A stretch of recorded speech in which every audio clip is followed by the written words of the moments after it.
শিলিগুড়ির শালবাড়ির কৃষক বাজারে সুফল বাংলার বিক্রয় কেন্দ্র এবং ৮টি চলমান সবজি বিক্রয় কেন্দ্রের ভার্চুয়ালি উদ্বোধন করলেন রাজ্যের মুখ্যমন্ত্রী মমতা বন্দ্যোপাধ্যায়। মুখ্যমন্ত্রীর উদ্বোধনের সাথে শিলিগুড়ির শালবাড়িতে অনুষ্ঠান মঞ্চ থেকে চলমান সবজি বিক্রয় কেন্দ্রের উদ্বোধন করেন রাজ্যের বিদ্যুৎ এবং যুব কল্যাণ দপ্তরের মন্ত্রী অরূপ বিশ্বাস, শিলিগুড়ির মেয়র গৌতম দেব, ডেপুটি মেয়র রঞ্জন সরকার, শিলিগুড়ি মহকুমা পরিষদের সভাধিপতি অরুণ ঘোষ, শিলিগুড়ি পুলিশ কমিশনার অখিলেশ চতুর্বেদী, দার্জিলিং জেলার জেলাশাসক এস পুনম বল্লম সহ অন্যান্য অতিথিরা। সোমবার দুপুরে সবুজ পতাকা নাড়িয়ে এই চলমান সবজি বিক্রয় যানের সূচনা করা হয়। জানা গিয়েছে, শিলিগুড়ি শহর এবং মহকুমায় মোট ৮টি যানবাহনের উদ্বোধন করা হয়।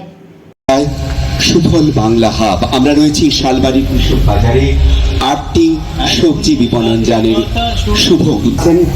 আমরা ফ্ল্যাগ অফ করে এই ৮টি যানের শুভ দুটো জিনিস সেখান থেকে হবে। এক হচ্ছে আমাদের যারা কৃষক যারা উৎপাদন করছেন তাদের যে পণ্যটা সেটা সরাসরি মানুষের কাছে পৌঁছে যাবে, এবং অনেক মানুষ আছেন যারা বাজারে গিয়ে বাজার করতে পারেন না বা যাদের বাজার একটু দূরে, তাদের কাছে এটা খুব বেশি করে কাজ হবে।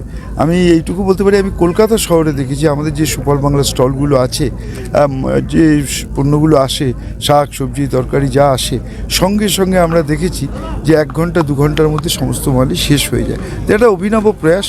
একদিকে কৃষকরা খুব বেশি লাভবান হবেন, পাশাপাশি সাধারণ মানুষও উপকৃত হবে। প্রথম পর্যায়ে আজকে তো অ্যানাউন্সমেন্ট হলো আমাদের শিলিগুড়ি শহরের জন্য আজকে 8টা, এখান থেকে 25টা টোটাল হবে। টোটাল 25টা হবে, আজকে 8টা গাড়ি গেল। দাদা, একটু অন্যরকম প্রশ্ন করছি, সেটা হচ্ছে আবার গোর্খাল্যান্ডের আন্দোলনের একটা জিডি হচ্ছে, আজকে কালিম্পং আবার সভা হচ্ছে, মোর্চা আছে, অন্যান্য দলগুলোও একসাথে করছে, কি বলবেন?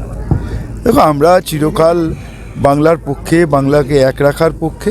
অনেকে অনেক আন্দোলন করবেন, কিন্তু একটা জিনিস ঠিক, পৃথিবীর কোনো শক্তি নেই বাংলাকে আলাদা করতে পারে। আমাদের কাছে যখন দল থেকে লিখিতভাবে জানাবে এবং আমরা যখন পেপার স্টেটমেন্ট পাবো, তখনই আমরা তার বিরুদ্ধে ব্যবস্থা নিতে পারবো। দলে কেউ দলের ঊর্ধ্বে নয়।